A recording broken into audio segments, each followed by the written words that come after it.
Everybody, I am back. It's been a minute since I've done a video about albinism awareness.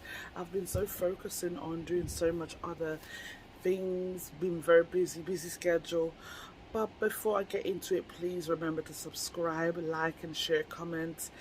Yell for Change YouTube channel, and we're gonna get right into it. So today's topic, we're going to talk about albinism and nystagmus, and why is it something that I want to really talk about. So y'all know that albinism is to do with lack of pigmentation in the skin, hair and eyes, but there are two types of albinism. As I mentioned before, you have ocular albinism, which only affects eyes only, and you have OCA, which affects skin, hair and eyes. So I'm going to go into it with the vision side of things, and there are multiple eye conditions that do come with having albinism, and the most common one I'm going to talk to you about is nystagmus. Nystagmus is an eye condition which affects eye movement, involuntary rapid eye movement. So let me do it closely, so I don't know if y'all can see. So you can see that my eyes will move slightly to left, side to side like that. That is called nystagmus. So because of having albinism, I also have this eye condition. Now, for me, mine is because of albinism, but there are people who don't have albinism, can also have nystagmus as well. So nystagmus can happen in different ways. For example, you could have a car accident and a part of your brain gets damaged and it affects your eyes, or maybe you could have maybe a seizure or something. Anything could cause nystagmus. So in my case, because I was born with albinism, I have nystagmus. I had this since birth. So because of the defects of not having pigmentation in my skin, hair and eyes, nystagmus contributed to that as well. So having albinism, as a part of having albinism, I also have nystagmus. I went to the ophthalmologist the other day, and to be honest with you, when they tried to take a picture of my eyes, they couldn't get a photo in, you know, because of my eyes was moving so fast.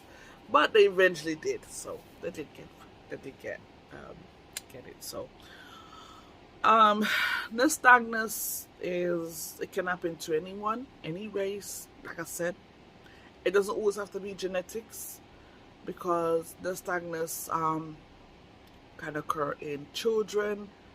It also is common in ocular albinism, as I mentioned before. So ocular albinism is the one that affects vision only. So people with ocular albinism can also have nystagmus. If you're epileptic, I believe, I could be wrong. If I'm wrong, please correct me.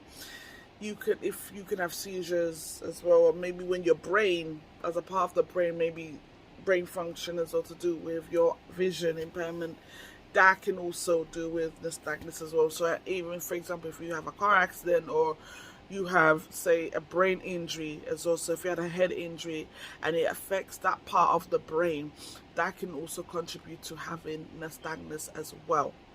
So I hope this information will help somebody understand that anybody can have nystagmus. Now, nystagmus, a lot of times, okay, in my case with having albinism, where people look at your eyes and say it's the wobbly eyes, your eyes are scary, why does your eyes shake a lot? Well, darling, I have unique eyes. They're beautiful, right? But I embrace it. You know, I can only educate somebody who needs to be educated about albinism and nystagmus. To be honest, even though I celebrate my golden skin and I celebrate my uniqueness, but it's also to educate, and it's also a part of inclusion with people with disabilities as well. Like, It's good to be educated, open-minded. If you don't understand something, if you don't know something, please go and do your research. There's so much resources out there. There's Google, there's the library, brochures, leaflets, whatever. Either you can go to eye doctors or ophthalmologists, because that's what I did. I went to the ophthalmologist, and they gave me a clear and concise detail about my albinism, and they gave a clear, concise information about nystagmus as well. So it's also good to educate yourself. Just because I have albinism doesn't mean that I don't know everything. From the medical perspective, I'm glad that I'm learning about it, because there was things I did not know 10-15 years ago that I know now, and I'm just grateful that I can able to share my knowledge about nystagmus awareness and albinism awareness, so that others can be educated, and for the parents who have children with albinism, and for my PWA community, it's good to learn, and it's good to understand your eye conditions or your visual impairment, so that you are aware of why this has happened. Why does your eyes move a certain way, or why is your eyes impaired? So it's also good to know these things. So thank you for your time, everybody. Please share this, like, comment, and I'll see you soon. God bless.